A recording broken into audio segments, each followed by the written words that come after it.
And joining me now from Singapore is Behnam Ben Taleblu. He's a senior fellow with the Foundation for the Defense of Democracies. Behnam, you know, former Defense Secretary Leon Panetta said today that if you're going to make a strike, at least in his experience, he said, you need to proceed with the strike opposed as to suddenly not going through with your plans and having to pull back. What are the results at this point, or the worry at this point, from pulling back?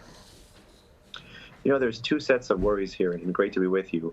The first, of course, is the Iranian audience, and the second, of course, has to do with what other U.S. allies and U.S. adversaries perceive about America's deterrence commitments and political resolve. The first, of course, Iran.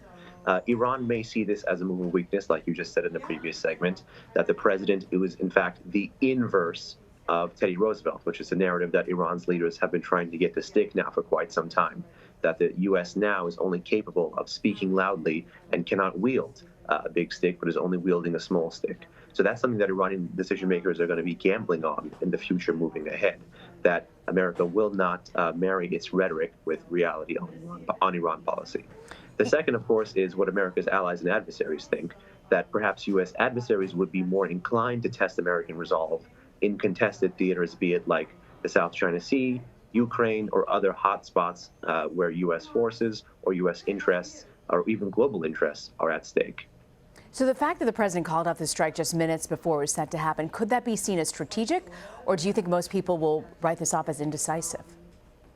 I think it remains to be seen. I think the most important element there is the discussion of proportionality. I think it's almost a given that Iran is going to be escalating again in the future. This, unfortunately, would incentivize Iran to continue to escalate in that direction. But the question is, how do you respond to Iran's highly graduated escalation? I think the president said in one of his tweets that 150 people relative to an unarmed drone, relative to an unmanned drone, is not a worthwhile trade. So what kind of worthwhile trades do exist in terms of U.S. policy that can be fleshed out? And I think this is something that U.S. decision makers are going to have to focus on moving ahead. You know, we just heard David Martin say that there are other ways besides a strike when you're trying to counter Iran. How do you think, though, the reverse of that is true? How do you think Iran might retaliate now, knowing what they know about the strike that was going to happen? That's an excellent question, because I don't see Iran retaliating in the immediate future. I see Iran continuing its pattern of graduated escalation, which is really a policy we've seen out of Tehran since late April, early May, that is designed to make it too costly for the U.S. to continue with its max pressure strategy. That strategy is designed to increase pressure on the government in Tehran and drive them to the negotiating table.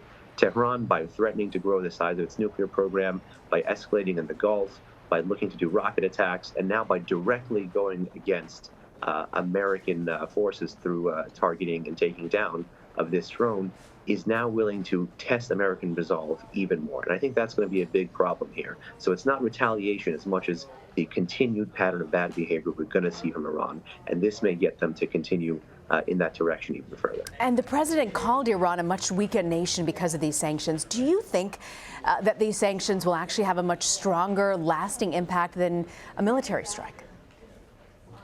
Listen, I think there's no perfect tool here if we continue to look at America's strategy towards Iran in isolation. Diplomacy cannot be dealt with if we're not going to look at intelligence options, economic options, military options. So sanctions, military pressure, they can't exist in a vacuum with each other when you look at Iran policy.